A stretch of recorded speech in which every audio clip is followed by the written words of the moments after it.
2, 1.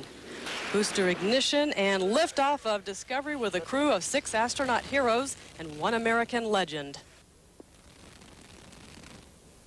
Houston Discovery, roll program. Roger, roll, Discovery. 76-year-old U.S. Senator John Glenn is set to do again what most people never do in a lifetime. NASA announced just a short time ago that the astronaut-turned-politician is going to be blasting off into space come October. That is 36 years after he became the first American to orbit the Earth. Glenn's upcoming flight would make him the oldest person to fly in space. I'm very proud to have been part of the beginnings of America's space program. And needless to say, I'm excited to be back, and I'm honored, I'm privileged, but more than that, it's not important how I feel standing here. The important thing is the opportunity that this gives to take us in some new directions with research, and I think that's what we really are kicking off. Well, for more on John Glenn's past and his future as an astronaut, we go to CNN's Kathleen Koch, who's standing by at the Air and Space Museum in Washington. Kathleen? Well, Jim, this is the tiny capsule that John Glenn squeezed into nearly 36 years ago for that historic flight around the globe. As a matter of fact, the 40-year-old astronaut was so cramped that at NASA, they jokingly referred to the Friendship 7 as man in a can. Of course, in this mission, upcoming mission in October aboard the Discovery space shuttle, he'll have a lot more room. He also won't be wearing the spacesuit that he was very, encumbered by when he was aboard this, aboard the Friendship 7. The spacesuit is on display here at the National Air and Space Museum.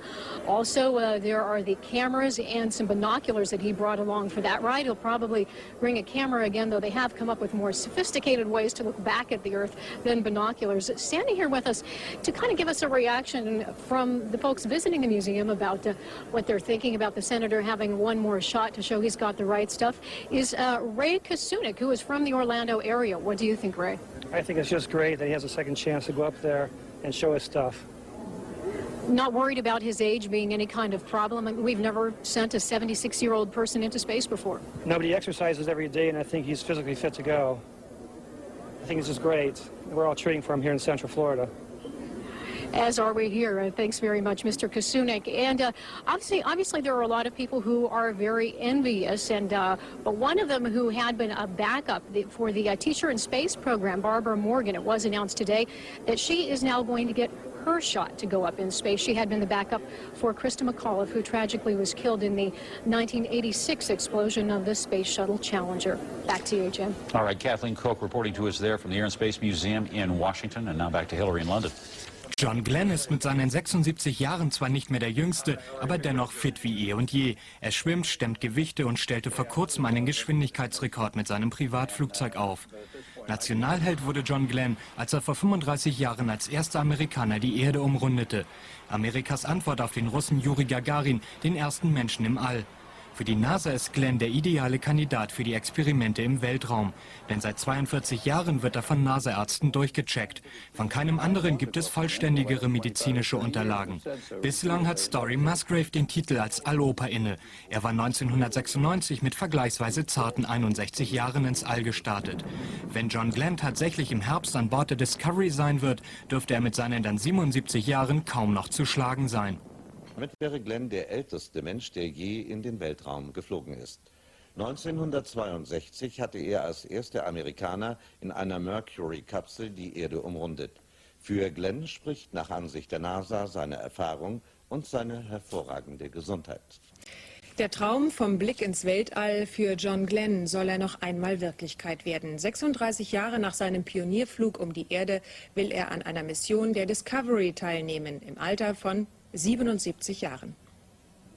Es war ein stolzer Tag für Amerika, jener 20. Februar 1962. Das NASA-Team wünschte, Gott sei mit dir, John Glenn.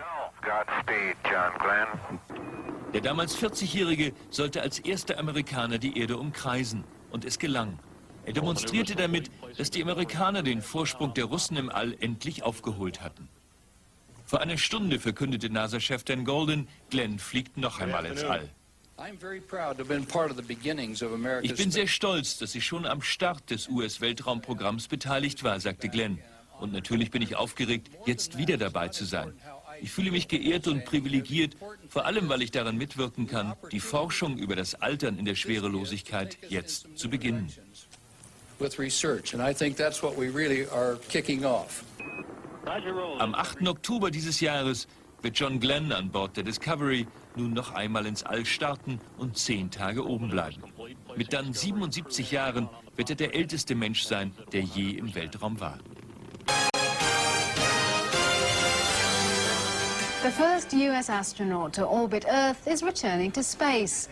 John Glenn, now a U.S. senator, will join the crew of the Space Shuttle Discovery in October.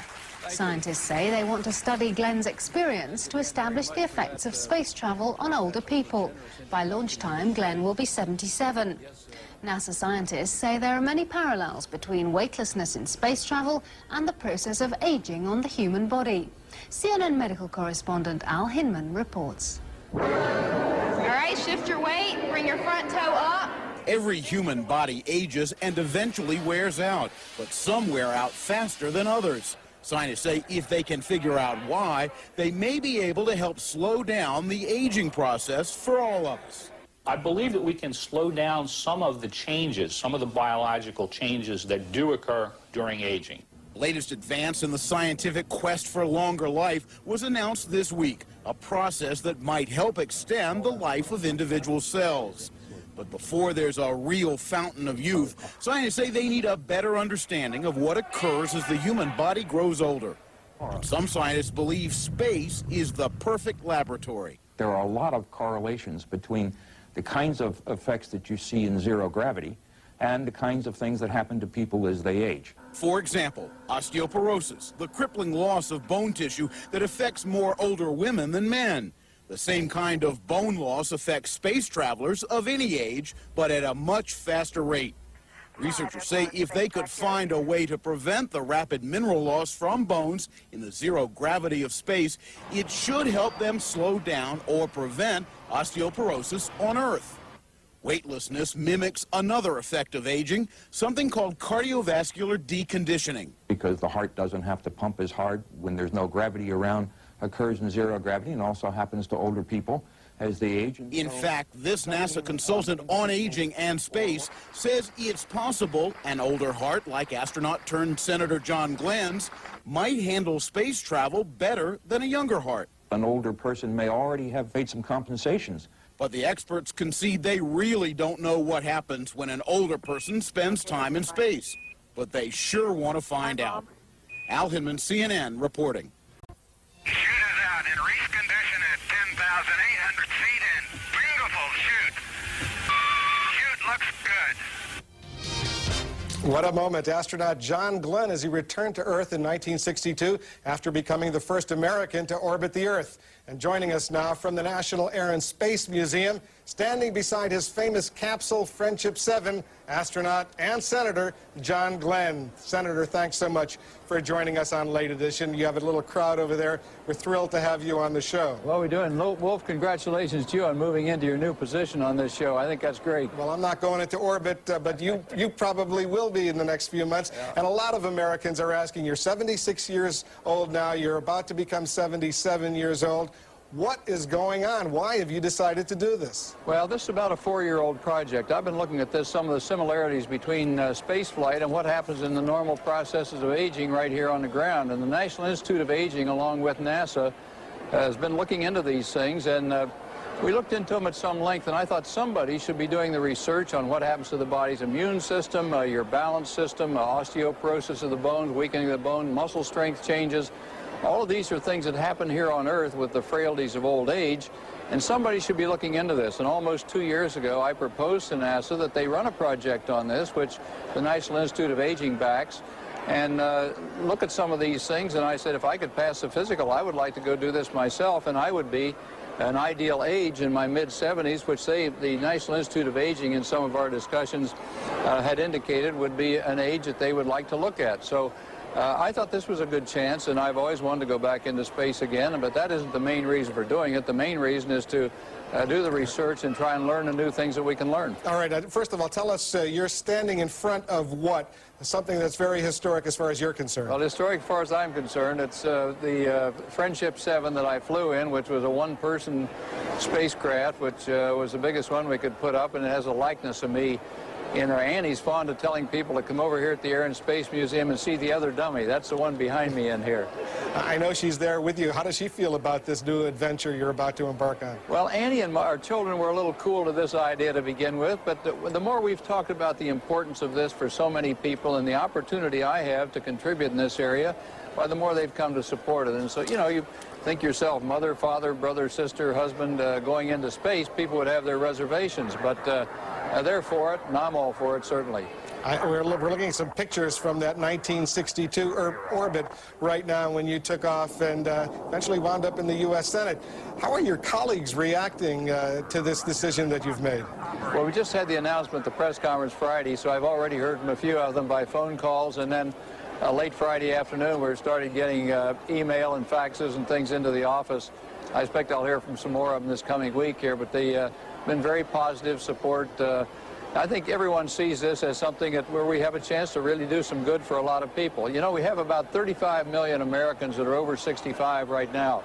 And if we can do some things that help push back these frailties of old age by some of this kind of research, and we'll have a couple of the projects on this flight that I'll be doing. We won't cover the whole gamut of them because that'll require several years of preparation to put all these things into research. But we'll be getting started anyway, and this is the beginning of what I hope will be a real good exploration of what happens comparing the people on the space program that are younger and the elderly right here on Earth. You must be scared. You must be nervous, right? No, I'm not nervous, I don't think. You know, I'm looking forward to it more than anything else. This is something I've thought about for several years now.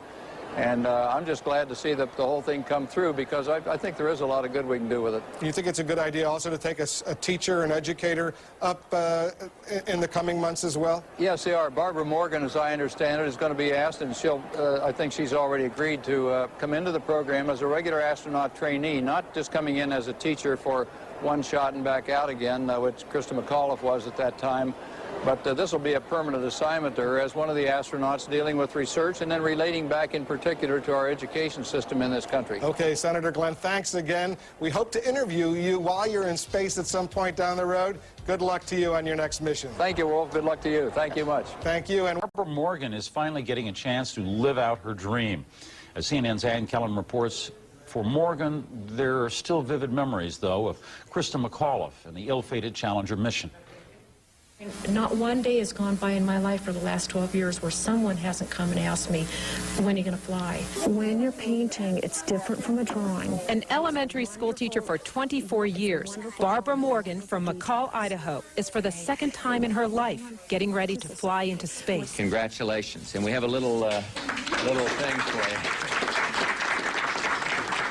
In 1985, Morgan was selected runner-up to Krista McAuliffe for NASA's Teacher in Space program. Morgan trained alongside McAuliffe. Then training lasted 6 months. This summer, Morgan will head to Johnson Space Center in Houston to start a full year of training. Some of it I've already had a little bit of experience in, you know, when Krista and I trained before in what they call the payload specialist training. It's not that it's physically grueling, it's just that there's so much to learn and it's so exciting.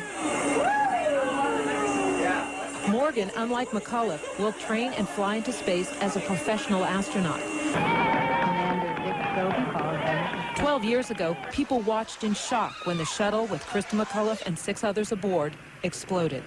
Krista McAuliffe was and always will be our teacher in space, and I'm really proud of her. And that's something that will never, ever get overshadowed and that never should be forgotten, and it won't be. While they were training together, McAuliffe and Morgan watched as another shuttle lifted off. Sharing real-life experiences like this is what teaching is all about, says Morgan. Oh, it's beautiful! The first time around, Morgan didn't have children. Now she has 2. She says the dangers she faces as a shuttle astronaut will serve as a lesson, that despite the Challenger accident, it's important to carry on. We had a world of children watching adults to see what they do in a bad situation. And NASA asked if I would accept a flight at some future time, and I felt it was really important that we show children that no matter how bad situations are, you work to make them better. She admires John Glenn and is happy to hear he will be going back into space next October.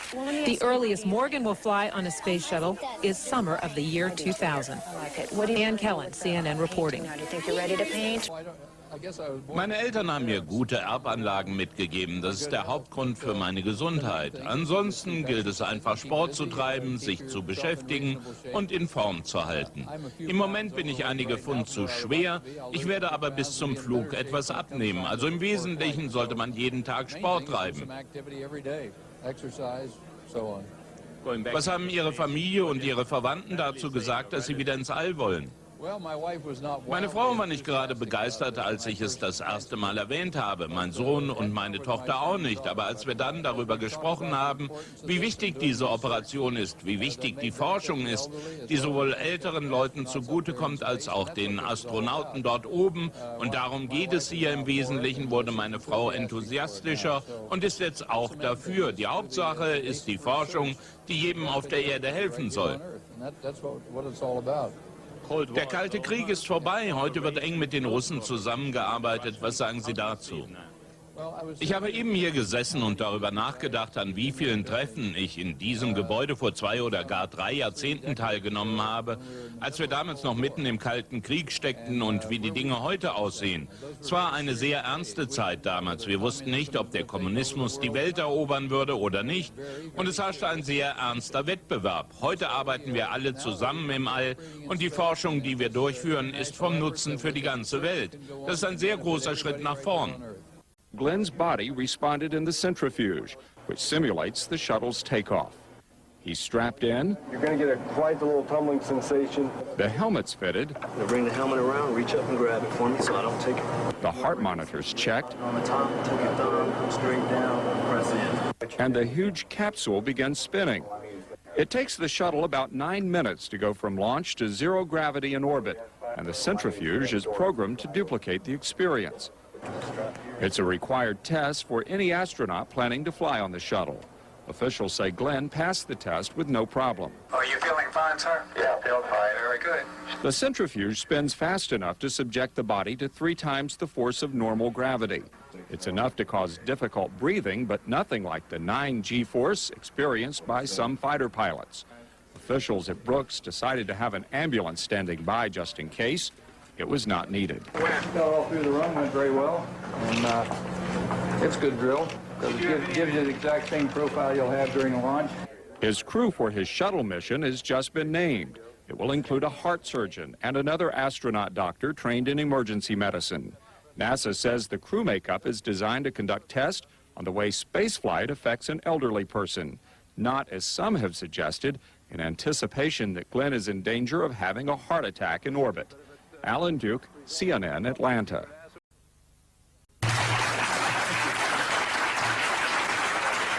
On the same day, NASA announced it will send John Glenn into space on the shuttle. It also announced Idaho schoolteacher Barbara Morgan is joining the astronaut corps.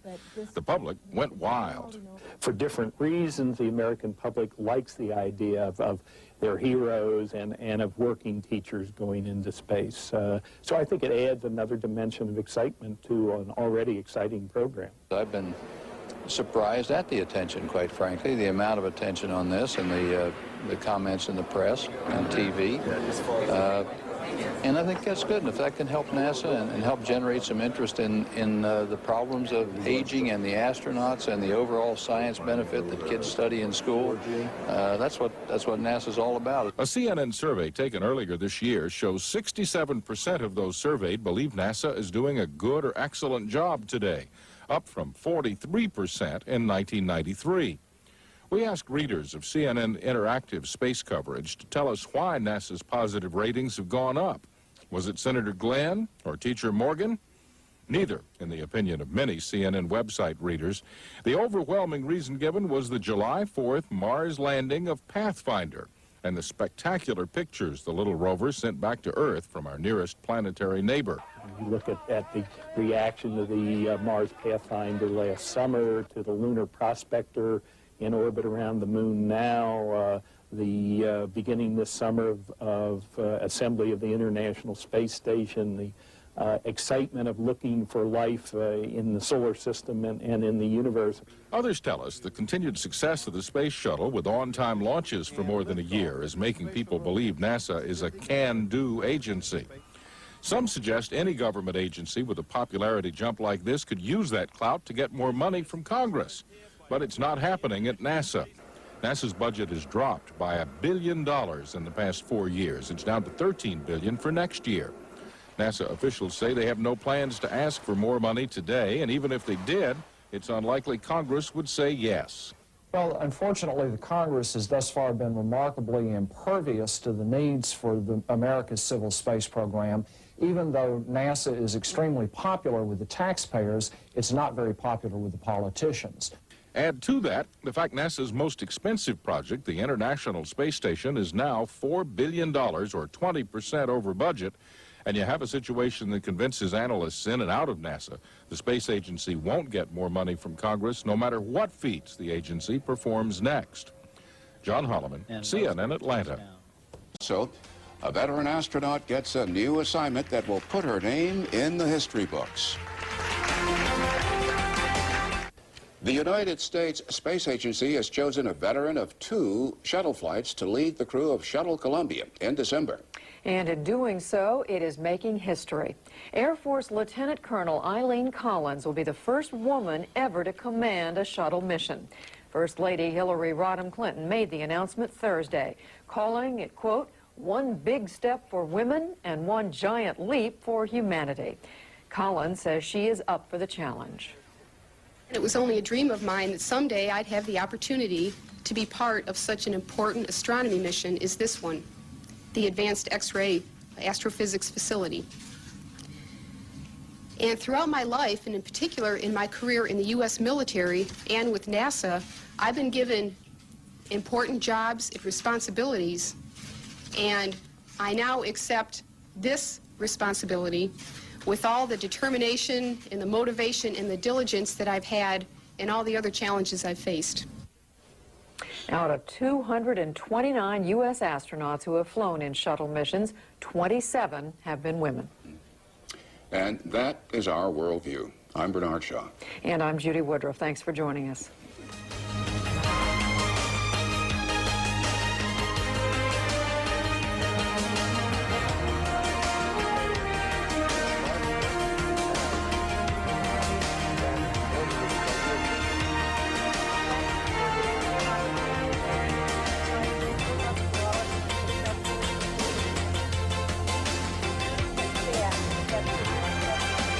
Die 41-jährige Eileen Collins wird an der Spitze der Mannschaft der Columbia stehen, die im Dezember dieses Jahres in den Weltraum starten soll. Hillary Clinton, die Frau des US-Präsidenten, gab die Entscheidung bekannt. Sie sprach bei der Zeremonie in Washington von einem großen Schritt nach vorn für die Frauen und einem riesigen Schritt für die Menschheit. Von den insgesamt 229 Menschen, die jemals im Weltraum waren, sind nur 27 Frauen. Die Russin Valentina Tereshkova steuerte 1963 als erste Frau im Weltraum 3 Tage lang ein russisches Raumschiff. What do you think the experience is going to like? You could play her.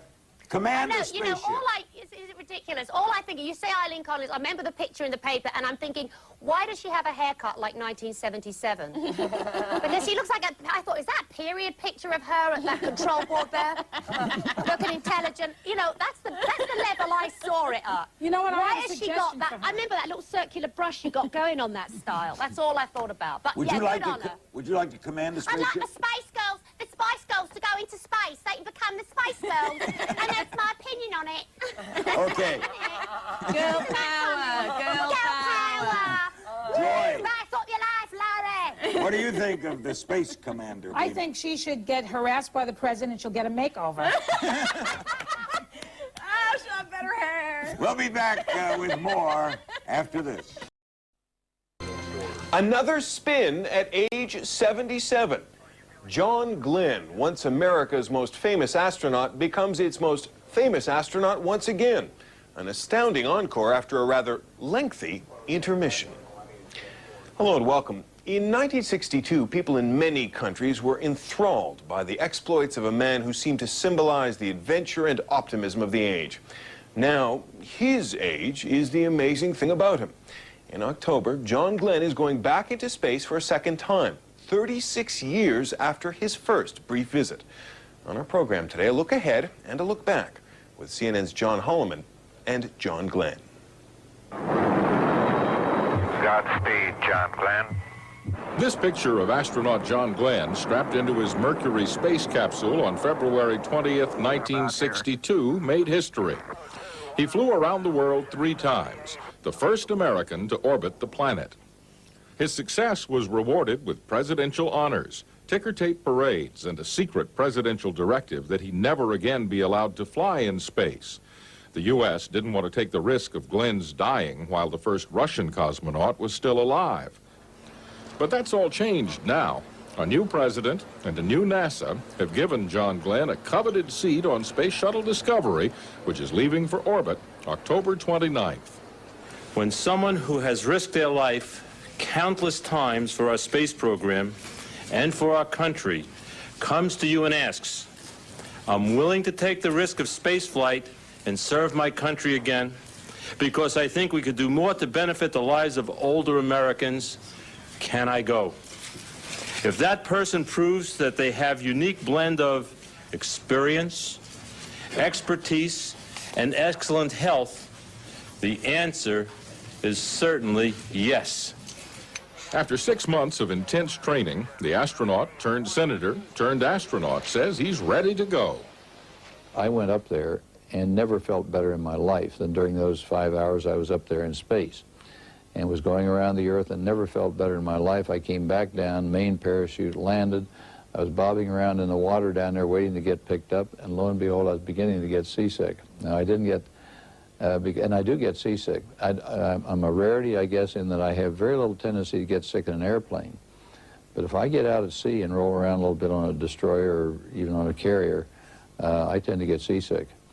And so this is going to be interesting this time. It'll be a different sensation this time because before, remember, I was strapped to the craft all the time. It wasn't big enough that I could float to any place.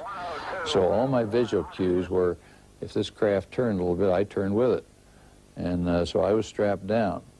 Now this time I'll be free floating like they are in the larger craft. And I think that's where your visual cues and your body perceptions are at cross purposes and giving you cross signals. That's what makes people sick. So I'm going to be interested in finding this out, too, as to whether I get sick or not on this particular flight, like a high percentage of the people do. Now, they have some drugs that are very good that they can give you if you're really violently ill for a period of time, and some pills also, motion sickness pills. So I'm going to, I guess I'll find out what happens. I may be those who upchuck, and you have, in fact, an emesis bag is what you have, which is a more euphemistically called a barf bag. Yeah. You have that, and it's all, you carry that with you just in case, and I'll have that tucked in my suit pocket during launch, so it'll be readily available if needed. I hope it's not. If it is, I'll go through the same thing all the others have gone through. Glenn says over and over again he's not doing this just to take a joyride in space, but he makes it clear he really wants a second chance in orbit.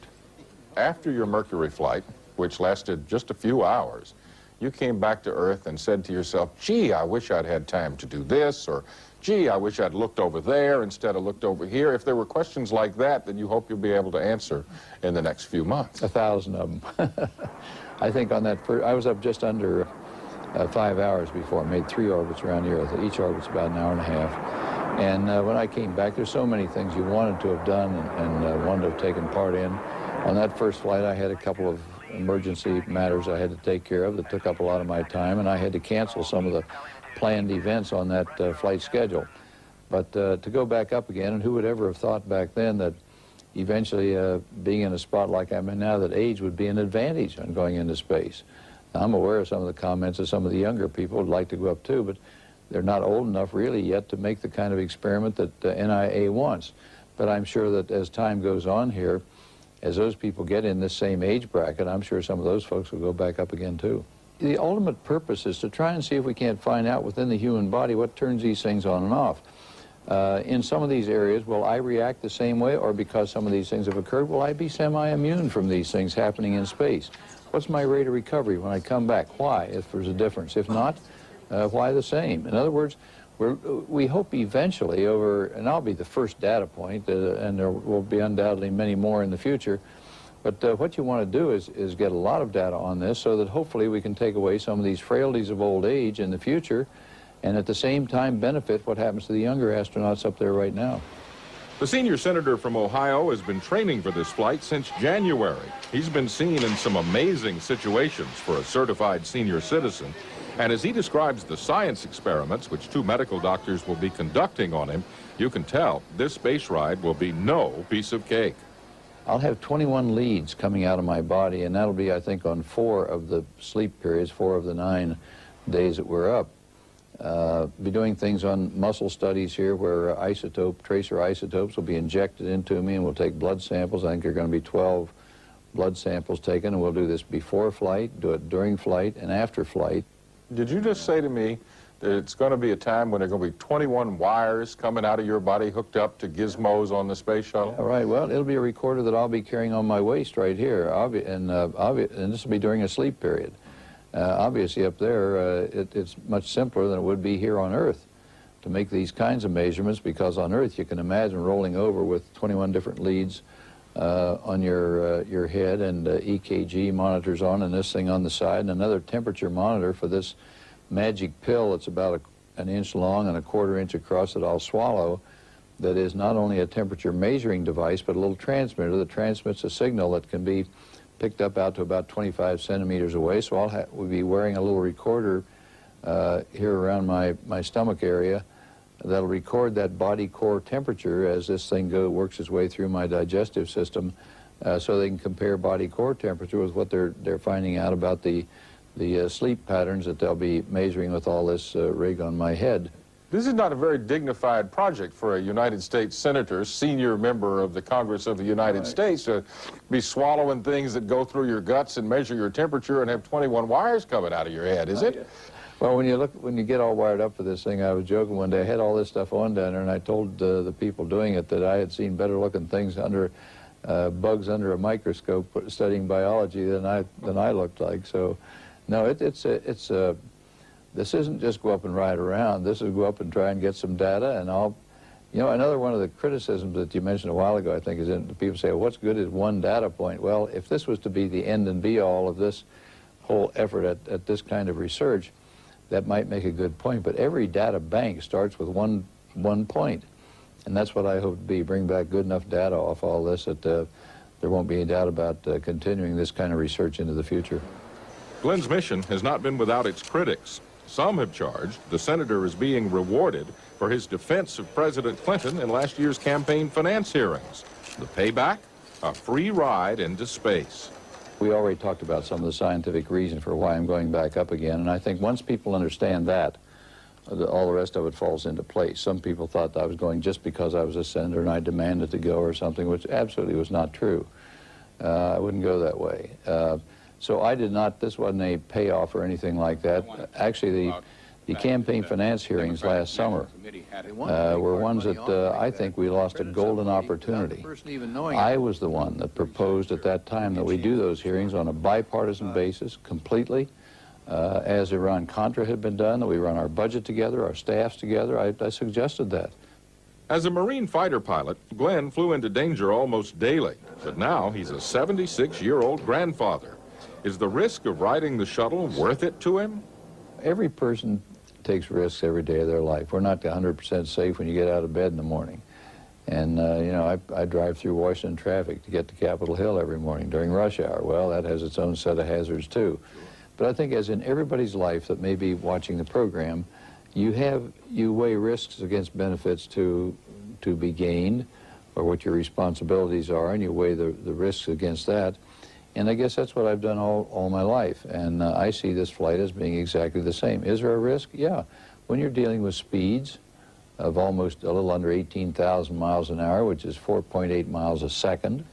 So is there some risk? Of course. And you'd be crazy if you said there's absolutely none. But the track record that NASA's had through all these years, I think, has been amazingly good. We've had one fatal accident in space.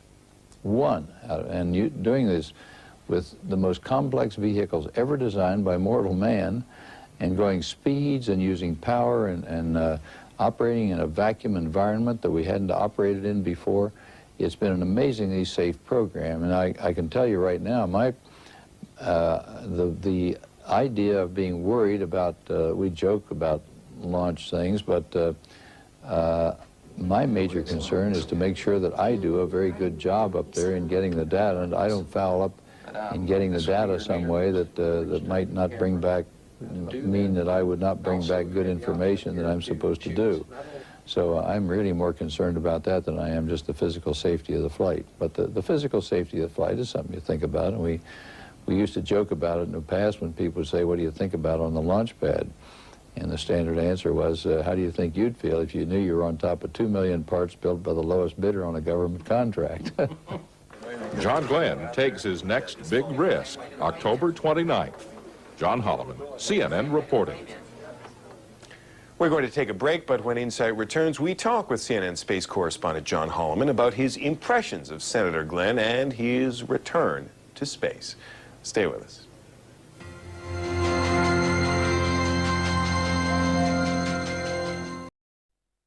Welcome back. If any one journalist has gotten to know John Glenn over the past few months, it is CNN space correspondent John Holliman. They've sat down for a number of interviews, and after their most recent talk, we asked Holliman for his impressions of the senator as space traveler and septuagenarian. He looks extremely old, Jonathan. He's got eye bags that are huge. They're right under here, and they really pooch out. But you can't find any fat on the guy's body. And when he walks in the room, it's not the little old man shuffle. It's somebody who's walking briskly. He's got age spots all over. During the interview, you could see, we did some close-ups of his face, so you could just see how old his face looks. He doesn't have any hair. I can't complain about that being similarly impaired, but I think he's in pretty good shape. But yeah, he looks old. So what did NASA say when all of this was first raised? I gather it was, after all, John Glenn's idea. Did they think it was a brilliant idea? Did he have to lobby them hard? Did he have to convince them to maybe bend the rules and requirements on age and physical fitness? Well, NASA fired an astronaut, Story Musgrave, when he got to be 62 years old. And then just a few months after that, they hired John Glenn, who at the time was 76 years old. And in fact, Senator Glenn worked very hard to get this. He wouldn't admit this to me in the interview, but people at NASA, high up in the U.S. Space Administration, said to me that they put obstacle after obstacle in this guy's path, because, I mean, he is an influential senator. He has been. He helps control whether NASA gets any money. They didn't want to just say, forget it, you're not going to ride. But what they did say was, it's going to be very difficult for anybody, including you, to get on the space shuttle. First, you have to pass the physical. It's a tough physical. So Glenn said, I went and passed the physical.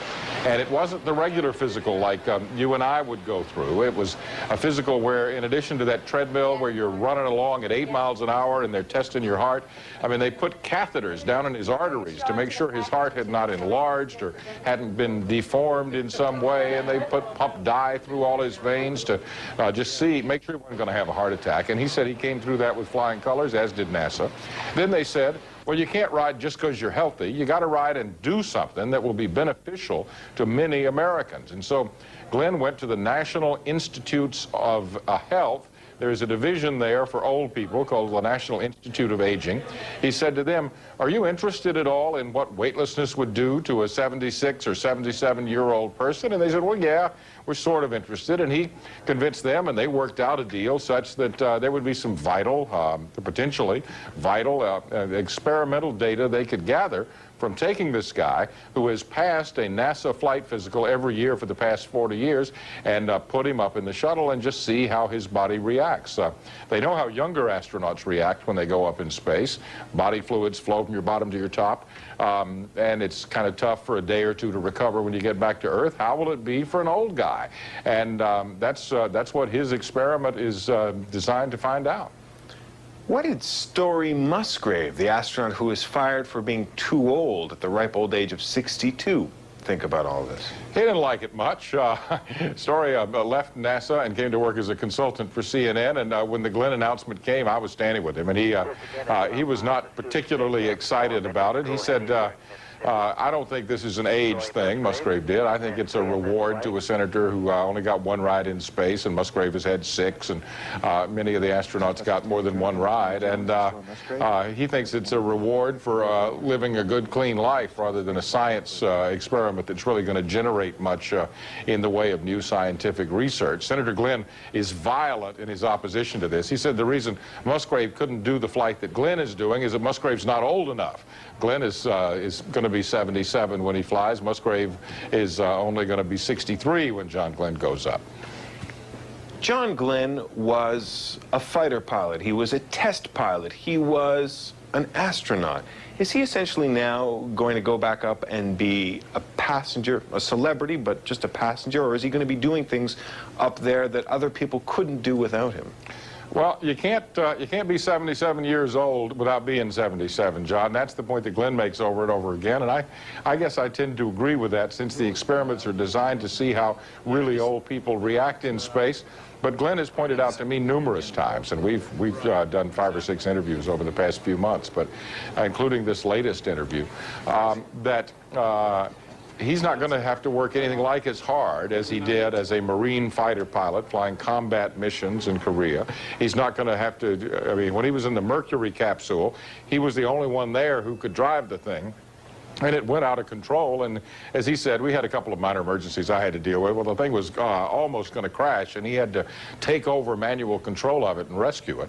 It's not the same kind of risk, because there's some other guys. There are a couple of pilot astronauts up in the upstairs who are going to be getting this thing into space and landing it, and he's going to be a scientist. He's going to be a researcher, but mostly he's going to be a guinea pig, letting the 2 medical doctors on board and some of the other astronauts poke and prod him. Just one last question, not about Senator or astronaut Glenn, but about NASA. What does NASA get out of putting John Glenn back into space? Just to give you a sample of how good it is for NASA and how interested human beings on this planet are. About a week ago, in my column for CNN Interactive on the internet, I said, I'm going to go talk to John Glenn. If you got a question, let me know. Well, I got 1,000 emails from readers who wanted to ask John Glenn a question. And even though the interview's done, the emails are still coming in from all over the world. And I thank those of you who have written me. Watch the interview. You'll see what John Glenn said, and there'll be more of what he said a little bit later. But, I mean, people really care about this. And NASA is going to get its profile raised. The administrator at NASA says he's not going to use this newfound popularity for the space agency to get Congress in the U.S. to give NASA more money, but he doesn't, he certainly admits it isn't going to hurt to have a bona fide American hero flying in space at age 77, being the oldest human being to ever go up in space. So NASA's going to get a lot more benefit than they're willing to admit out of this, I believe. John Holliman, thanks so much for this. Good to see you, John. Godspeed. There's more ahead on Insight. We'll hear what America's first man in space has to say about John Glenn's next mission. Stay with us.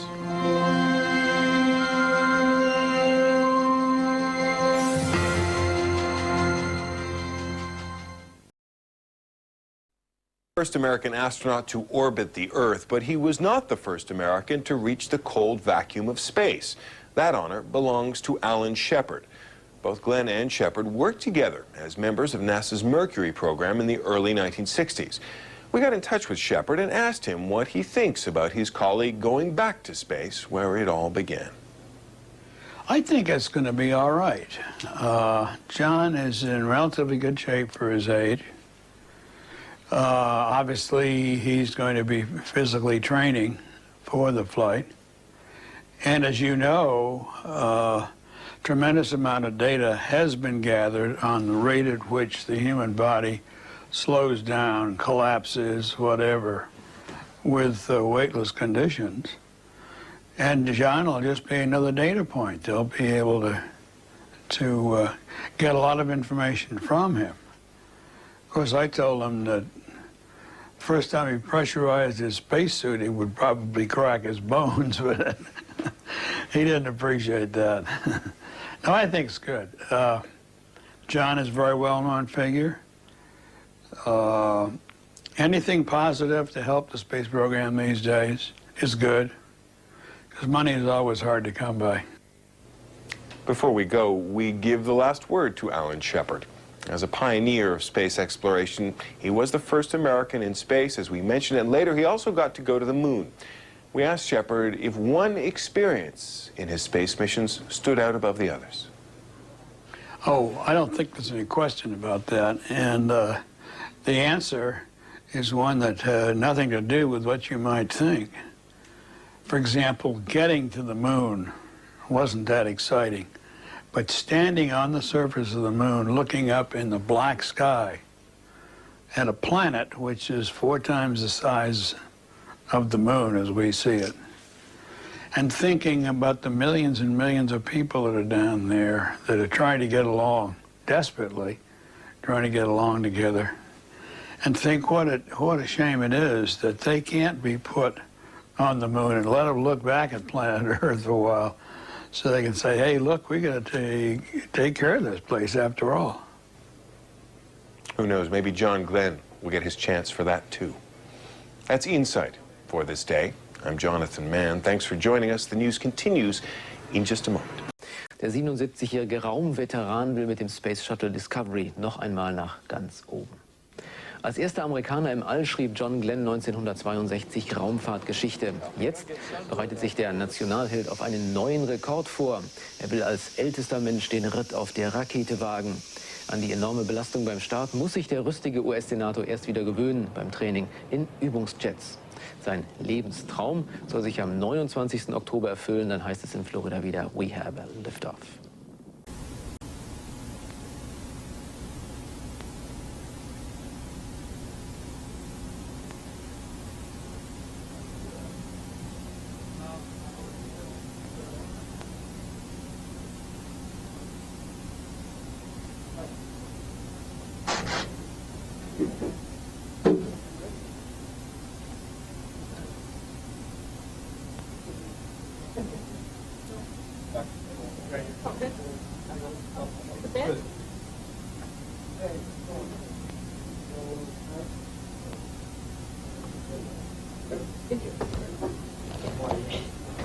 I'm ready.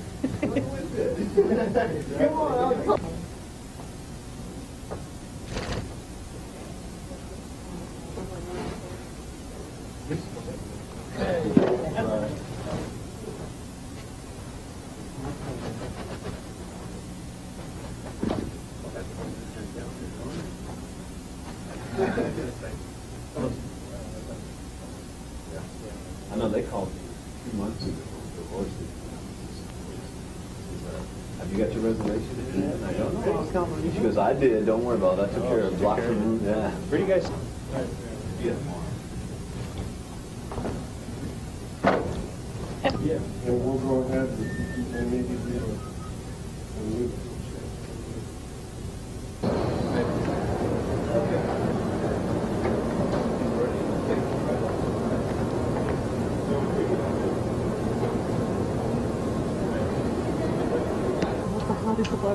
Right. Especially when you're on your back. Yeah, especially my. Yeah, I'm okay. How's your phone? I did check. Yeah. Give your card. 5 by 5. Mark pulls in. Yeah. Everybody up on the flight deck, okay? Yeah, flight deck's ready. Yeah, thanks, Gene. Hey.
legal. I mean, So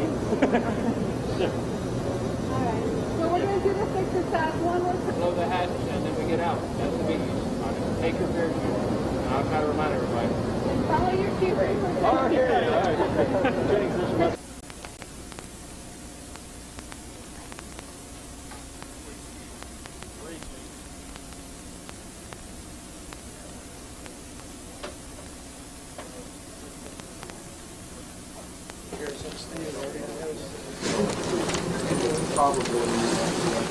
Yeah, I think you look especially good with that brown pin in your head.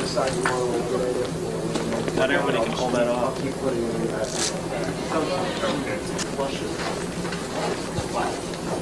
So it feels good. Wider Be like stance? pressure point again. Oh, okay. So Go ahead. One in the back and one on the shoulder pad. We're also going to have okay. Hey, watch Kurt's nose when you shut it in. there we go. Ready or not? Hatching off Both of them Yeah, are big. we'll get it. Both of the big ones. Should we stand up? Back there. Yeah. Doesn't look that easy.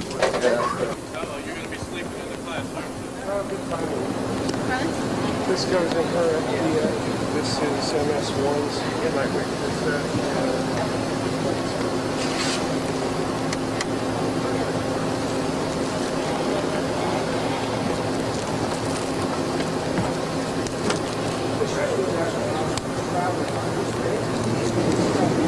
Okay, you're looking good. Pretty astronautical.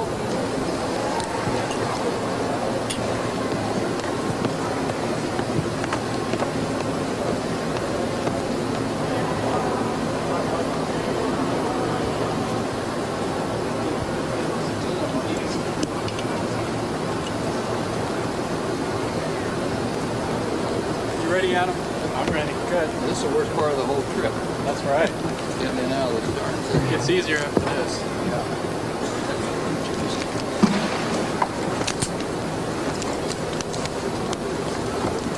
Gene called us out. That's good.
All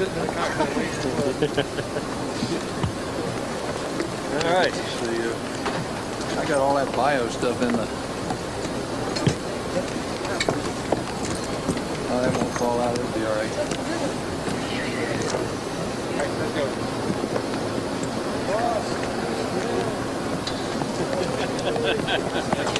Yeah, no. This guy's son. This guy's son. It's Pedro Day. Hi. Go ahead, John. Pretty wet out there. Okay, John, what we're going to do today is the first of three almost identical, except they bend in the middle up here instead of right. So it's the same idea, except just got right here. Now these will focus down to about 9 feet. So these are the primary contours. These have a tremendous light gathering capability, but they're also very powerful. They also have a central focus and a diopter adjustment for your right eye. So you use it the same way. But here's the catch. This has a stabilization feature. With this button right here. We're supposed to try this. I think they've got it on now. See folks out and try to like some birds.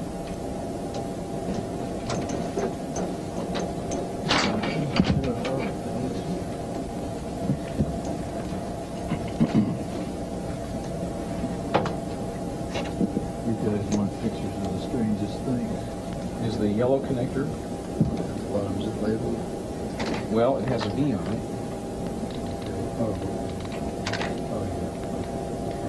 Okay, then That's right. you're verifying that the display says record pause or pause. HI8 pause, all zeros.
Focus manually here too? Yep.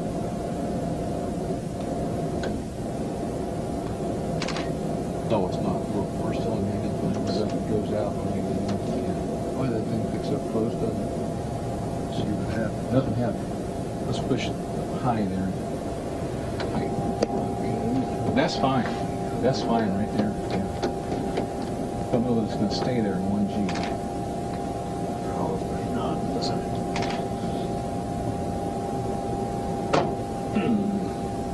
Really close, and that's very garbled.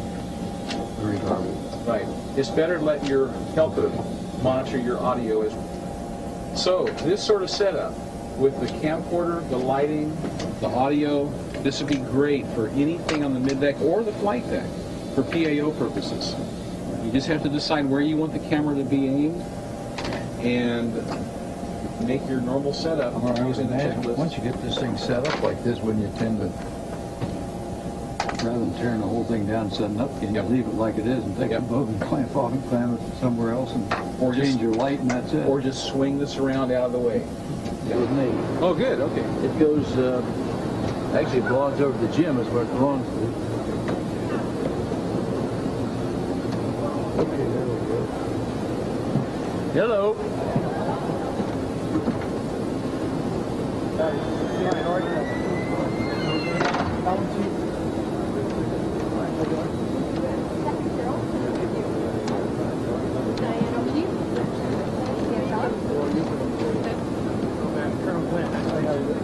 We're from several states. The 74-year-old former Navy test pilot who went on to hit golf balls on the moon suffered from leukemia. CNN's John Zarella has more on the life of a man who collected more than his share of world's firsts. By the time Alan Shepard's silver spacesuit shimmered in the floodlights, the United States was woefully behind. Cosmonaut Yuri Gagarin had already become the first human in space. The U.S. was losing the space race. It was up to Shepard. He carried the burden of restoring national pride. On May 5th, 1961, Alan Shepard became the first American in space. Lift off and the clock is started. When you think back on his putting himself on that rocket for the first time, and a lot of people not knowing how man was going to react to that environment, you have to give a lot of credit to Alan Shepard. Shepard's suborbital flight went perfectly. It lasted all of 15 minutes and 22 seconds. What a beautiful view. Cloud cover over Florida. Shepard made history. He made history again as one of only 12 human beings to set foot on the moon. It looks like you're about on the bottom step and on the surface. Not bad for an old man. Okay, you're right. Al's on the surface, and it's been a long way, but we're here. Shepard commanded Apollo 14. Coming on the heels of the near-disastrous Apollo 13 mission, this one held tremendous interest. Nothing like being up to your armpits in lunar dust. Shepard and Edgar Mitchell spent 9 hours working on the moon's surface and playing. Before the mission, Shepard had been unrelenting about something special he wanted to do. I went to the boss and I said, "Boss, I want to hit a golf ball on the moon." He said, "Shepard, you've been giving me trouble for 15 years. The answer is hell no." In the end, he hit not one, but 2 moon shots. They got more dirt than ball this time. More dirt than ball. Here we go again.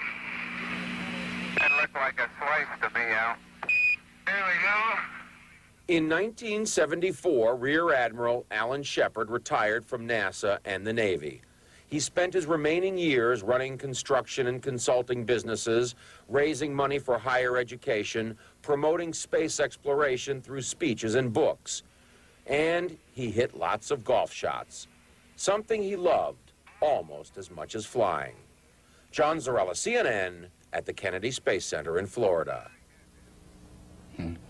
United States Senator John Glenn of Ohio was also among the first wave of pioneering American astronauts. Glenn recalled the time when Shepard made history with that 15-minute flight aboard Freedom 7. I think we were aware of the type history that we were about to get involved with that morning, but it's not, those are times when you try and break the tension, and there are a lot of little jokes back and forth. I had a picture that I had installed on the periscope, or installed in the capsule to break the tension a little bit, which he got a big kick out of. I won't describe the picture, but Al got a big kick out of that, and I think he still had that picture. Incidentally, John Glenn is scheduled to return to space this October at the age of 77 aboard a space shuttle.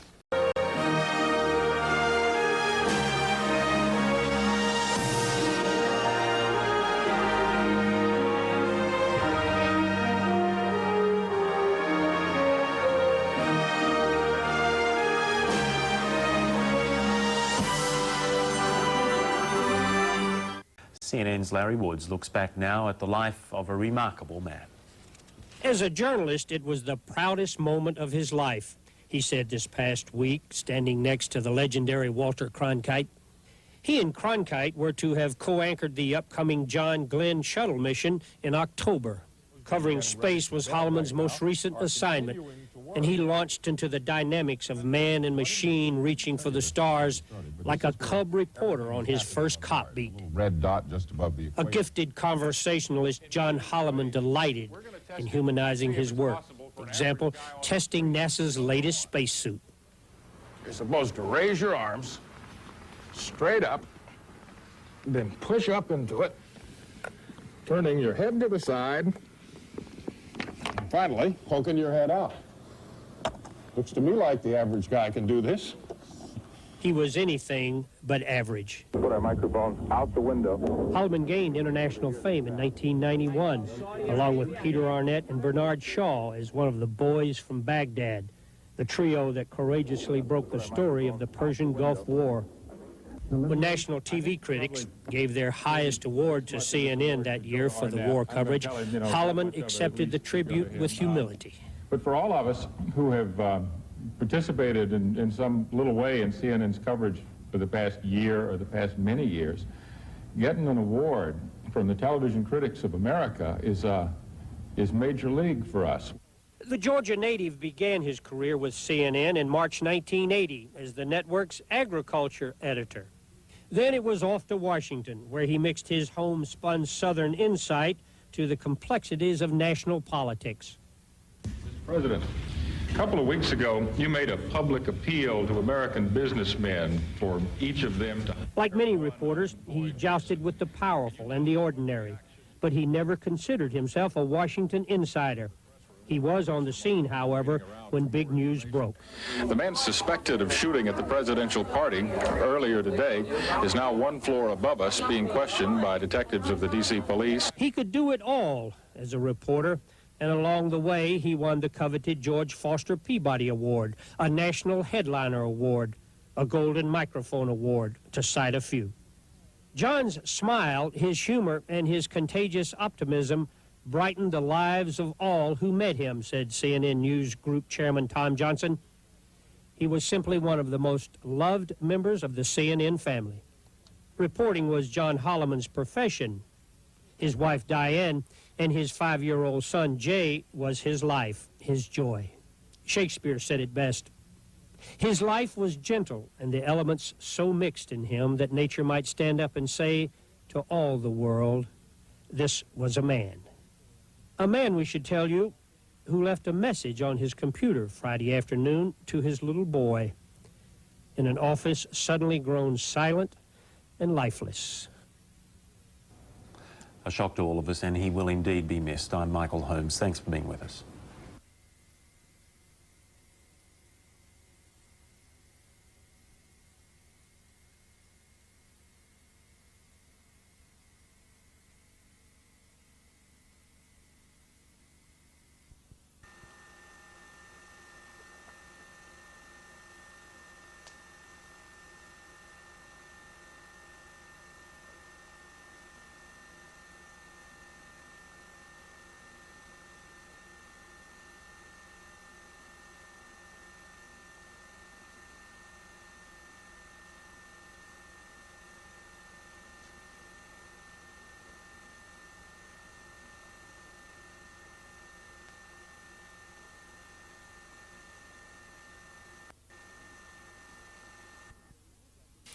The world of space exploration has lost one of its champions.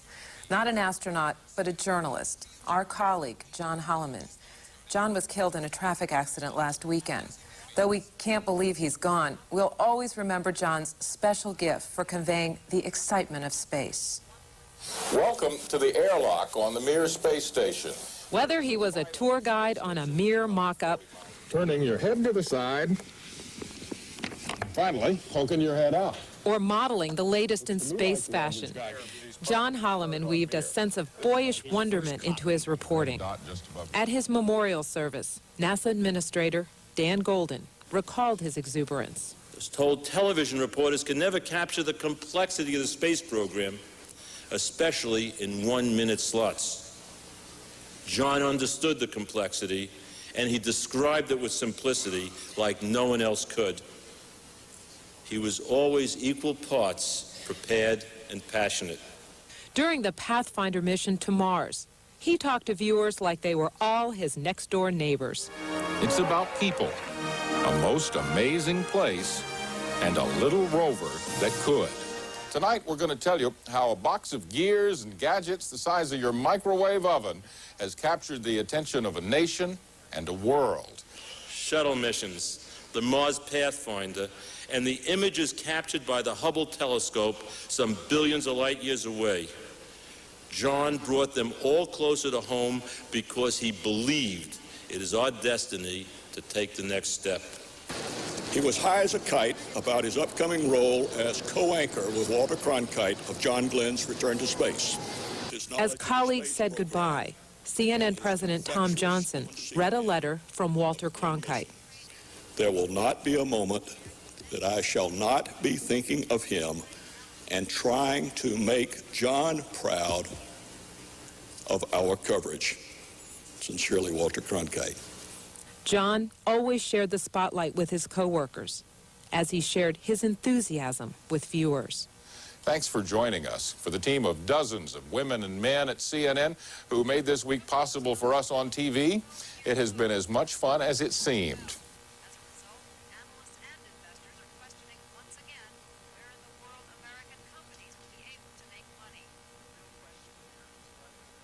In just a few weeks, John Glenn plans to be back in space. At 77, he will be the oldest astronaut ever in orbit. But he's not the only one his age captivated by the idea of space flight. Patty Davis checked out a senior space camp where the would-be astronauts got a chance to show they still have the right stuff. Now you've been in the seat of a jet airplane. This 84-year-old great-grandmother is flying the F-101. I'm going too fast, I think. No, you're not. No, you're not. Joanne Spickelmeyer is among a group of senior citizens who have spent the past week training to be astronauts, G-forces and all. 75-year-old William Nyman, a retired telephone company supervisor, took on the centrifuge. I've had 5 Gs, and I thought it was great. Well, I'm never going to get to space any other way. I thought I'd better go simulated. It's all happening at the Cosmosphere and Space Center in the central Kansas town of Hutchinson. But don't bother applying for this special one-week program if you're under 55. This is strictly for seniors. Oh, dear. They're out to show they still have the right stuff. When I told my grandkids that I was going to go in a gyroscope over here and twirl around, I said, Grandma! Many of the seniors here are inspired by 77-year-old John Glenn's trip aboard the Shuttle Discovery scheduled for later this month. When I heard John Glenn was going up, my reaction was, go senior. One goal of Glenn's mission is to help determine the effects of aging. But his real impact, these seniors say, will be on opinions about the elderly.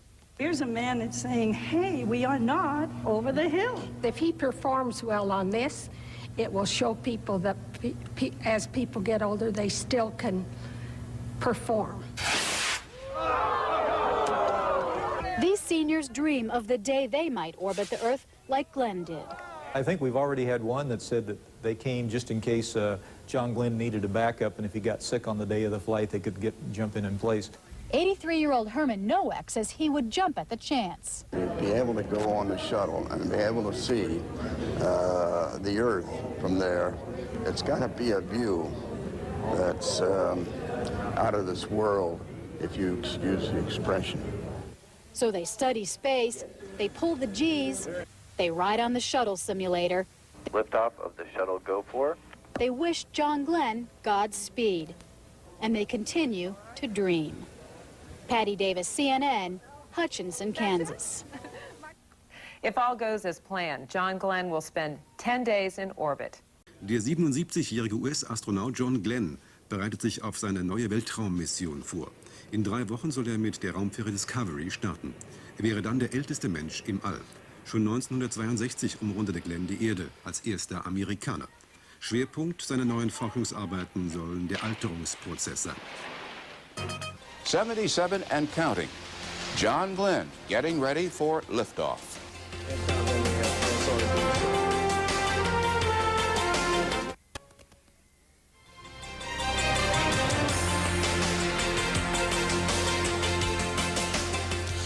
At Florida's Kennedy Space Center, Senator John Glenn of Ohio is back at the controls, preparing for his return to space later this month.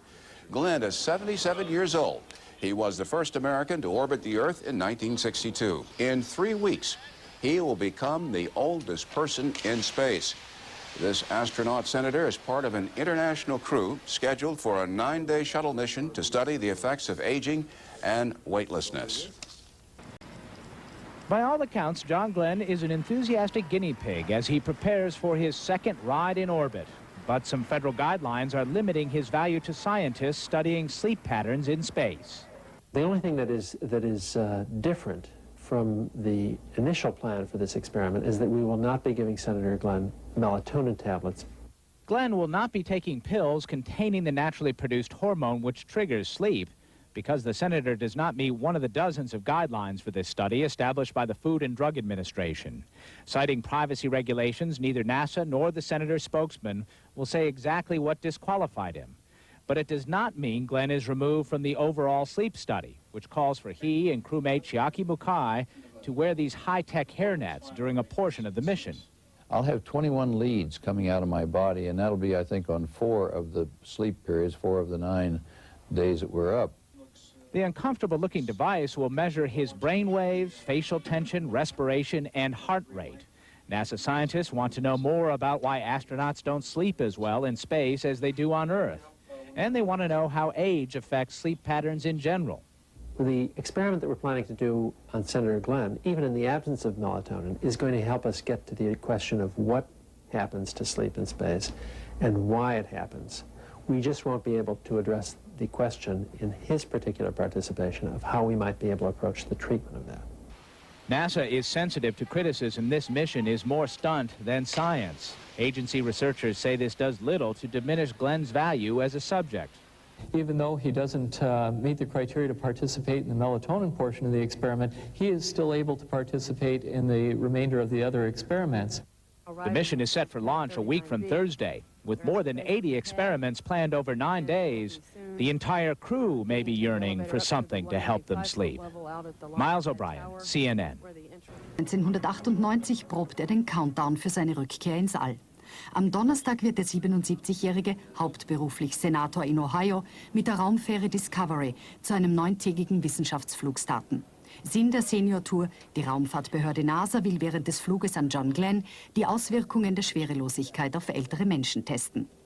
Während der Oldie Naut sich körperlich und geistig auf das Weltraumabenteuer vorbereitet, wurden aber auch kritische Stimmen in den USA laut. Experten geißeln den Nostalgieflug des John Glenn als gefährlichen Werbegag der Raumfahrtbehörde NASA.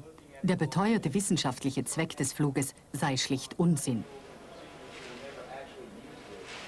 John Glenn lässt sich in seiner Vorbereitung nicht beirren. Von Nostalgie im Orbit will er nichts hören. Er griff in den letzten Tagen die Medien an. Diese kümmerten sich mehr um seine Person und sein Alter, als um das, was bei diesem Flug wissenschaftlich auf dem Spiel stehe, sagt er. Er sei für den Flug ins All bestens gerüstet. Ins Buch der Rekorde kommt Glenn auf jeden Fall, als ältester Astronaut aller Zeiten. Next day, President Clinton came to town, and John Glenn, out of everything, really wanted to show the president how to prepare a meal in space. So the day that President Clinton came, I watched John Glenn prepare this meal, and he just did it perfectly. A little bit further. And then go to the daylight. Now try to lean back. Lay back, sit up. John is in terrific shape in the training exercises I've had. He's been able to get around just fine in that big, heavy launch and entry suit. What's really neat about it is the whole time he's really joking about it, and he talks about it. This is the easy one. John Glenn, of course, he's kind of the bedrock. He and the Mercury 7 guys were the bedrock to the space program. They were the guys, the test pilots, who really taught us that we can indeed go to space. And John Glenn, of course, was one of the very first to do that, the first American to orbit the Earth. How often can you shake hands with that guy?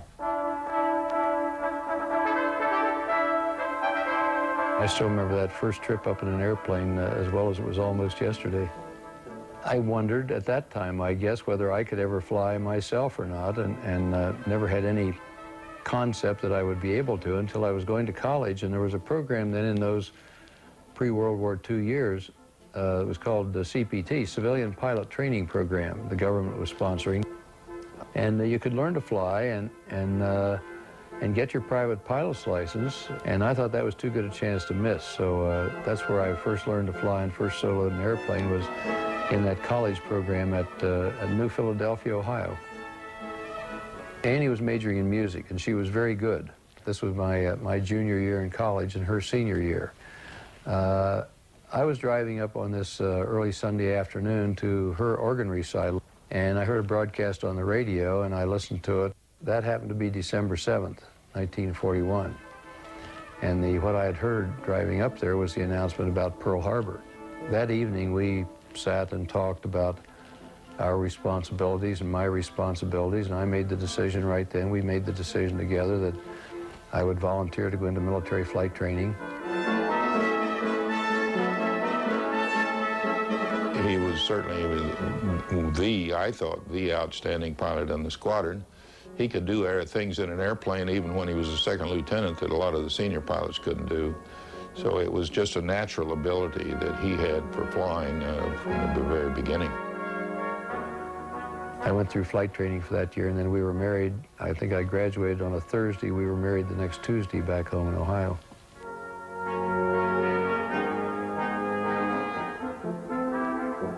Tom and I met during flight training, and we flew together some there in flight training.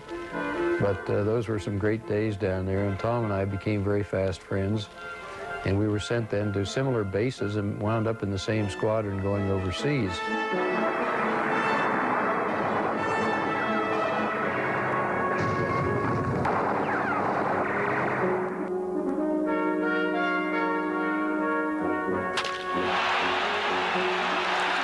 I was in the same squadron as John Glenn.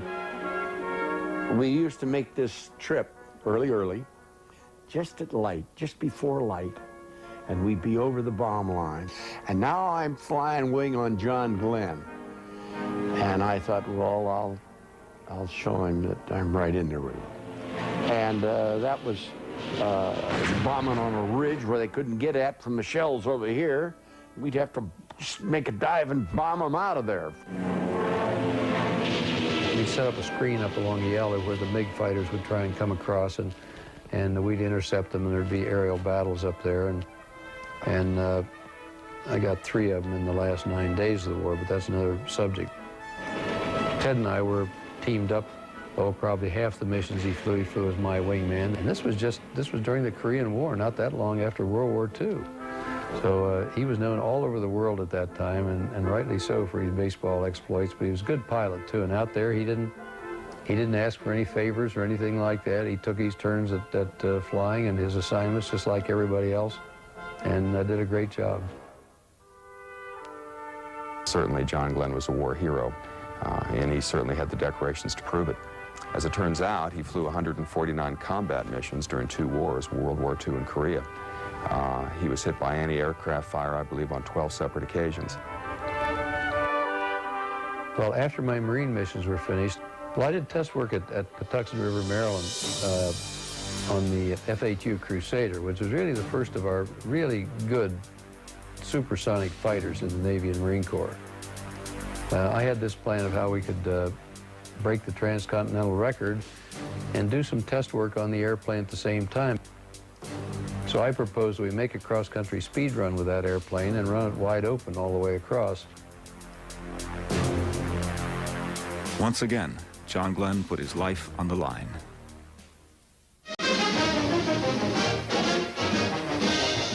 9 a.m., Marine Airman Major John Glenn begins an attempt at a supersonic transcontinental flight. His Crusader jet camera plane leaves Los Alamitos, California, headed nonstop for New York.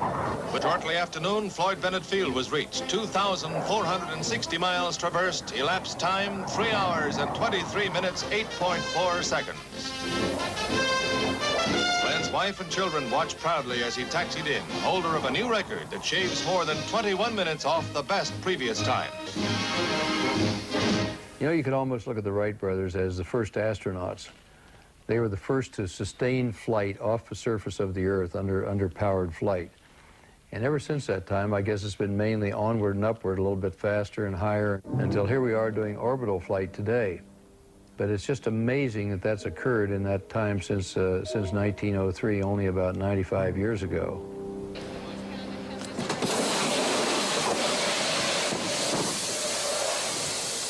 This has taken some very tough training on his part. He didn't just sign up for a trip. He has spent hours upon hours, days upon days, and weeks upon weeks in very intensive training. Ready to swim a few more laps, John? Huh? Get in there with your few more laps. A few more laps.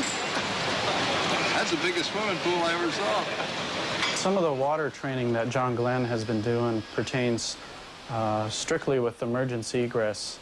And if they ever have to do an emergency bailout, it's probably going to be over the water. Potentially, there's a chance that the search and rescue people might not be able to reach them right away. And we need to have them prepared for a potential situation such as a splashdown in water.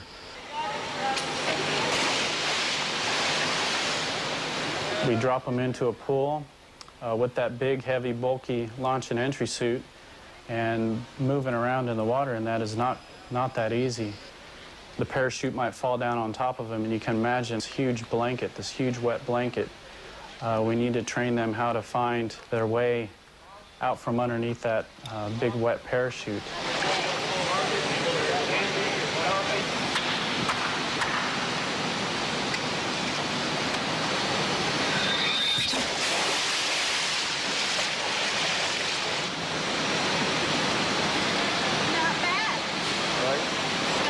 I did not tuck enough.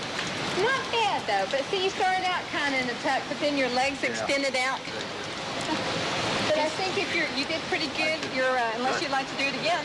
Nope. Okay. That's enough for one day. All right, then let's get you out of this. Well, John was assigned primarily to study the life sciences part of spaceflight, in particular the aging process. And he has a suite of experiments he'll be conducting. Two of the primary payloads are the sleep experiment, which actually he'll be fully instrumented during the sleep periods to try to understand how the body changes during space flight and how it adapts for the sleeping process. And the other experiment, which we'll be primarily conducting, will be we call it PTO, which is protein turnover during space flight. And this experiment is looking at how the body changes, how it processes proteins differently once it's in a weightless environment.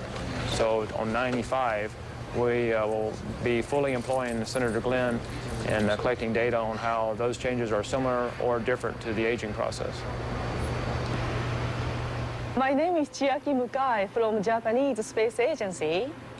My position on this mission is payload specialist. Good morning. John and I will work together on the senior person's body changes in microgravity. The age-wise, he's 76 years old, but his mind and his attitude and his energy, and especially his curiosity is great. I think the age doesn't matter. So I think he will do a very, very good job on this mission. It's really just wonderful to me that John Glenn can be here. You know, we look back and you can basically draw a straight line to the time when he and the rest of the Mercury astronauts were really starting the American space program, and that everything we do stands on the shoulders of those people who started our program. We had become through the years in this country, I think, very complacent about things technical and research-oriented, and we just presumed we were the leader of the whole world in these areas, which we really were. And then all at once, here were a bunch of people we viewed as rather backward people. Here are a bunch of Bolsheviks over there saying they're going to put something up there in orbit when we were trying to and couldn't. The first series of shocks really came about as a result of Sputnik, this basketball-sized satellite that was now circling the globe. And we very rapidly found out from the Soviet Union that this wasn't just a single-shot effort. And they started talking about putting people up there, and we were thinking about the same thing, but didn't know how we were going to do it in this country. And they did it. And all at once there was here was Sputnik going around, and the Russians were crowing to the rest of the world about how the United States was going to sleep every night under a Soviet moon. So the advent of the Russian activity in space, captured by Sputnik and the early flights, was a shock to our system and to our pride in terms of what we thought we were best in the world at, that is the technical exploration of new frontiers. And we had a lot of catching up to do. At the beginning, we had a vague idea of what it was going to take and what the areas were that we had to address, and all of that was to be invented.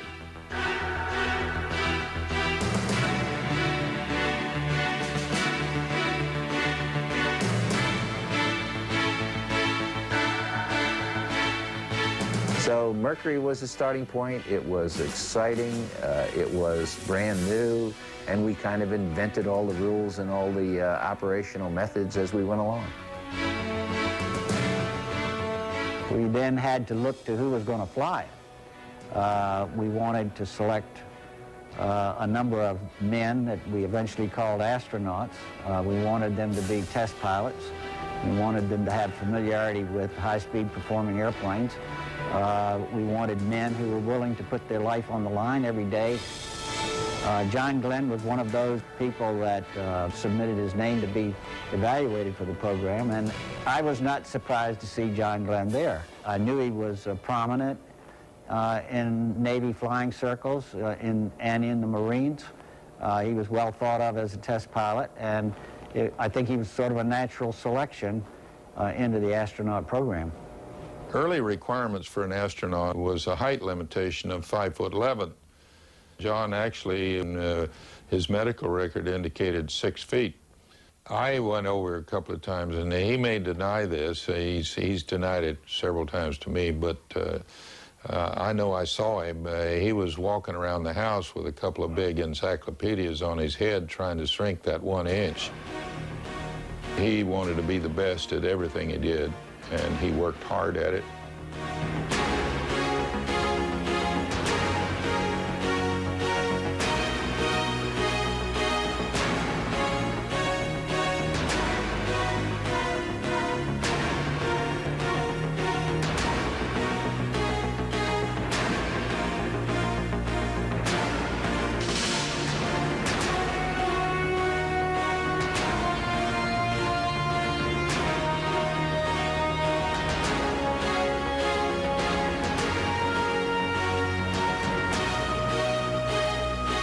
John Glenn was in the best shape that he'd ever be in. He was ready, but the launch rockets were not.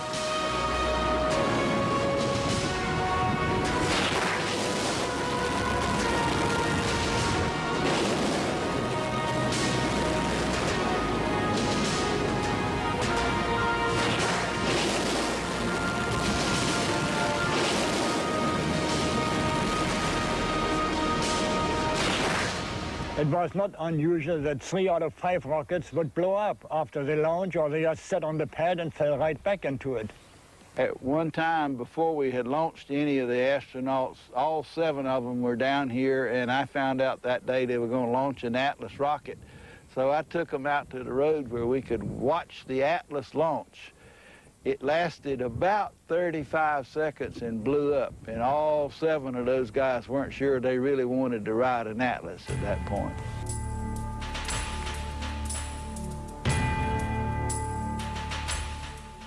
The competition, as you can imagine, among the astronauts was very high as to what flights they were going to get. And, of course, naturally, John wanted to be first. He's always wanted to be the first in anything. And when Al Shepard was selected, it was quite a blow to him. Now, I noticed a change in his personality is that he began to kind of be depressed because he didn't get selected. And then when Gus Grissom got selected for the #2 flight, it really hit him hard because here he was now, he thought he was one of the best, and he didn't even get selected to the first or the second. And he got so that he wouldn't go anywhere, and he just stayed at home mostly. Then, lo and behold, they got a man in space before we did. All at once, the United States was challenged in this technical area where we had considered ourselves so technically superior in research and matters like that, that we had begun to maybe doubt our own capabilities. I believe that this nation should commit itself to achieving the goal before this decade is out of landing a man on the moon and returning him safely to the Earth. President Kennedy's pronouncement, I think, caught all of us that were down in the trenches sort of off base. I remember my thoughts were, doesn't he know how tough this thing is? We have yet to put an American in orbit. All we've done is put a man in a simple lob shot down the Eastern Test Range. That guy should have done more homework before he made this kind of a statement. And that was the initial impression. And then, you know, later on that day, later on that evening, you sat back and said, holy cow, what a job. We're here, we're the right people, and it's up to us to make it happen. And it was against that backdrop and that kind of a national psyche and concern in this country when my orbital flight was when I finally went up in February of 1962. Well, now, this is a very interesting place we are now. This is Pad 14. And this is where we launched John Glenn, who flew the first Mercury orbital mission. This is where he was launched from here.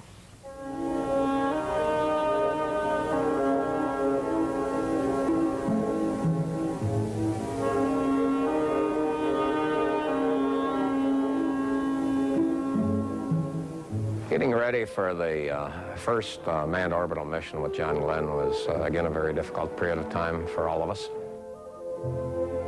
On John's flight, twice before, we went all the way down to having the astronaut in the spacecraft, only then to find something wrong and having to scrub and having delays of days and, as a matter of fact, months. And you hear the dreaded word, we have scrubbed for today. So we had to go back in and get John out of it. When John's flight was originally scheduled, there were 4 or 5 scrubs, and the news media had come from all over the world to cover this launch.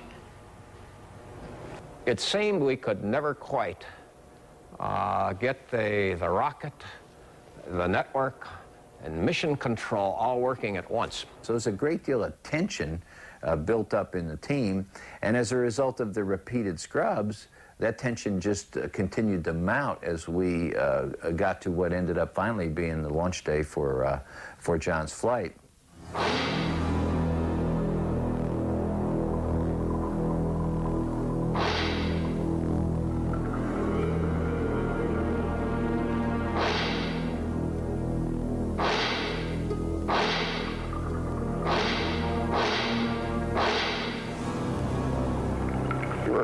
Reporting out to the Mercury control about midnight. So we'd always take a look and make sure the searchlights were on, and if they were, you knew the countdown was still going. And it almost gave you an eerie feeling that today, when you drive out to the Cape, this may be the day.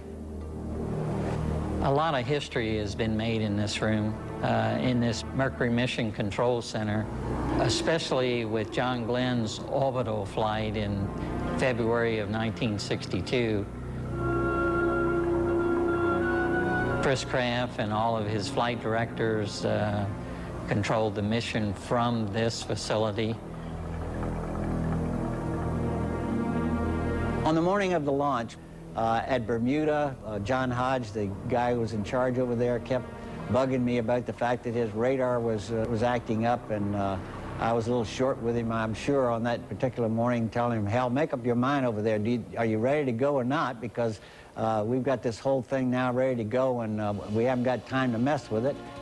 The Atlas itself was a highly stressed vehicle. By this time, you had to recognize we've tried this 4 or 5 times. We're all a little jumpy. And I actually suited up on 4 different occasions. But I went on the 11th scheduled date. We kept putting it off for either weather concerns or equipment concerns. So there was all this kind of suspense.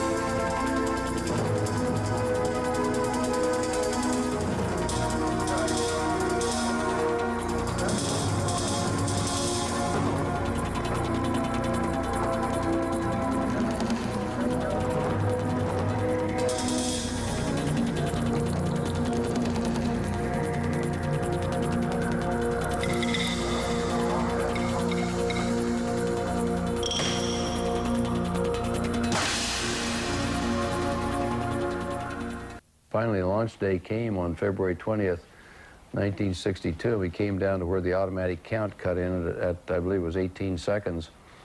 And I could hardly believe that we were really going to go on that day after having had so many postponements before, but that was the best news I'd had for a long time. Stand by to start EPI on my mark. Roger. 3, 2, 1, mark. Roger, EPI is started. Minus 40. You are go. Order systems, go. Range operations, go. All pre-start panel lights are correct. The ready light is on. Eject Mercury umbilical. Godspeed, John Glenn.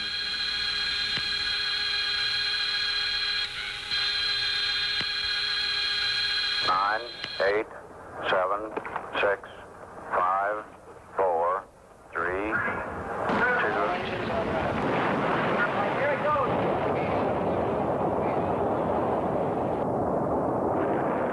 Beautiful takeoff.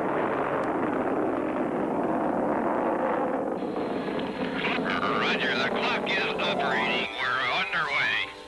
Eagle, roll and clear. Roger, we're programming and roll okay. A little bumpy along about here. Roger. Oh, that view is tremendous. Roger, turnaround has started. Roger, capsule turning around, and I could see the booster during turnaround just a couple of hundred yards behind me. Beautiful. This is Friendship 7. Can see clear back a big cloud pattern way back across toward the Cape. Beautiful sight. Everything was going first class. And as we were approaching the end of the first orbit, we got a word from the White House that the president wanted to communicate to John Glenn. So we patched in the communications and we were all set. When we got a call from a controller to say, hey, we're seeing something abnormal in the spacecraft, single measurement, that indicated that John Glenn's heat shield had come loose. Well, this became of immediate concern, more concern than the president's phone call, so the phone call was scrubbed and we proceeded now to start looking on the ground as to what are we going to do about this. Now, if that shield was not in place, the spacecraft would have burned, incinerated just almost instantly with the reentry into the Earth's atmosphere. So this was highly critical, a very, very serious problem. The retro pack will hold the heat shield up. Now, this is Al Shepard. Well, if the straps are going to hold the goddamn thing in there, it's not going to move anyway, is it? That's right. It shouldn't move, see? See, Al, we might get in trouble the other way. Yeah. By keeping that pack on. Yeah, but you're in a hell of a lot less trouble with the pack on than you are with the bag off. Yeah, we want to be damn sure on this one, Ed, because if that lining bag comes down, it's disastrous, whereas it's not disastrous if we make a re-entry with the retros on. We are recommending that you leave the retro package on through the entire re-entry. Do you read? This is Friendship 7. What is the reason for this? Do you have any reason? Over. This is the judgment of Cape Flight. Roger, say again your instructions, please, over. So every time we re-entered a Mercury spacecraft, there was about 5 minutes or so where we had absolutely no opportunity to talk to the crew, and that was the most dangerous part of the flight so far as if the thing would try to burn up or something. So we were, in effect, holding our breath, really before the retro fire, but certainly during the period when blackout was gone, not knowing what the conditions were going to be, and not knowing what the chances for survival were going to be with the retro pack still attached. So it made for an exceptionally spectacular re-entry from where I was, because as I looked out the window, some of those big chunks were burning off of the retro pack, and were coming back past the window, and I could see them going back along the flight path. And I couldn't be absolutely certain at that time whether it was the retro pack that was breaking up or whether it was the heat shield. Mission controllers watched helplessly as Glenn's heart rate continued to climb. Friendship 7, this is Cape. Do you read? Cape, you're going out. 7, this is Cape. Do you read, over? This is Cape. Do you read, over? Friendship 7, this is Cape. Do you read, over?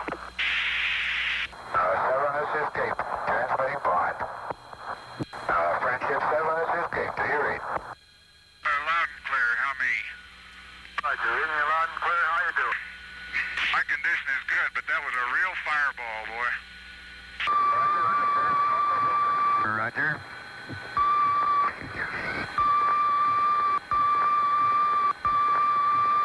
Main chute is on green. Chute is out in race condition at 10,800 feet in. Beautiful chute. Chute looks good.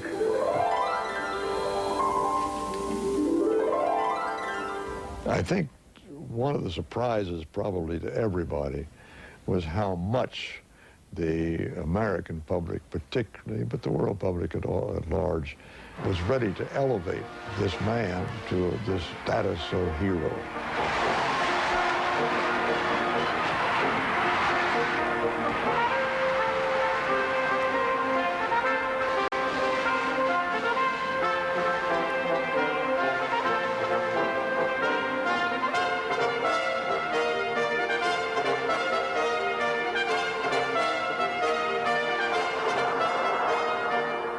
As our knowledge of this universe in which we live increases, may God grant us the wisdom and guidance to use it wisely. Thank you.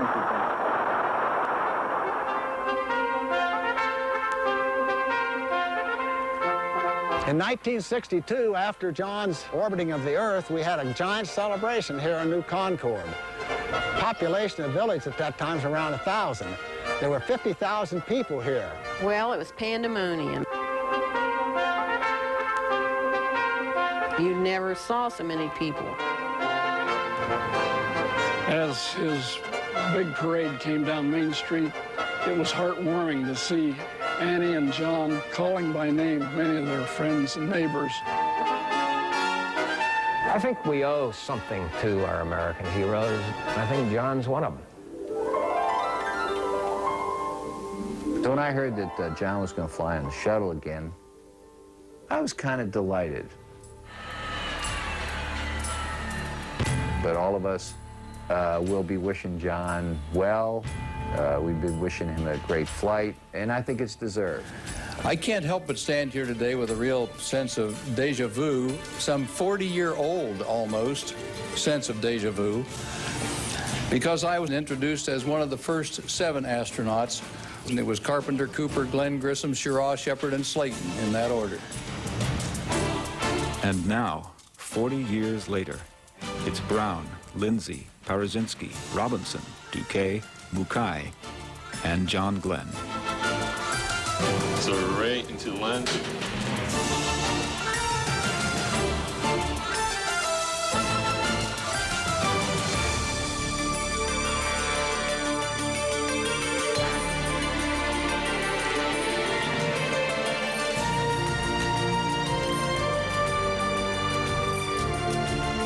The upcoming space flight is important.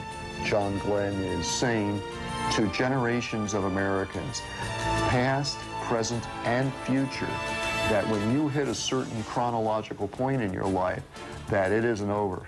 And if you hold out the dream, that the dream doesn't have to die.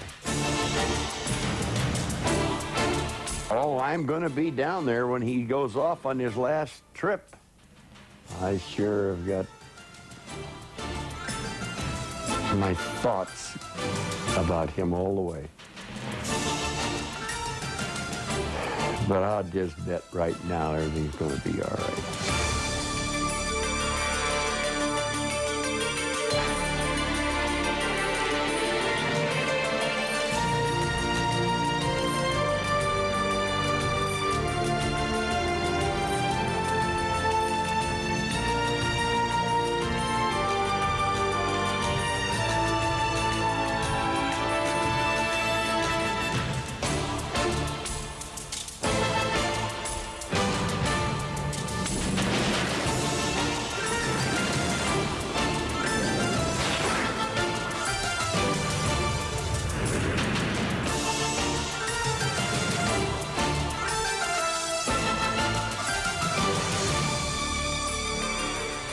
When the Space Shuttle Discovery's mission is complete, John Glenn will have made a pivotal contribution to our century, challenging our ideas about aging and giving all of us someone to look up to.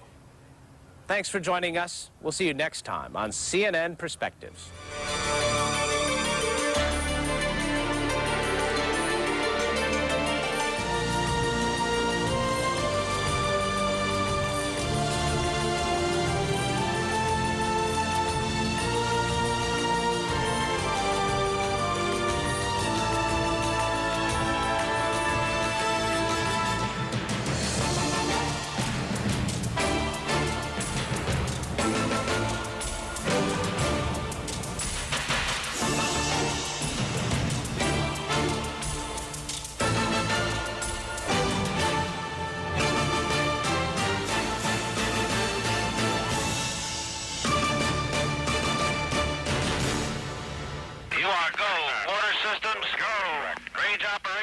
Godspeed, John Glenn.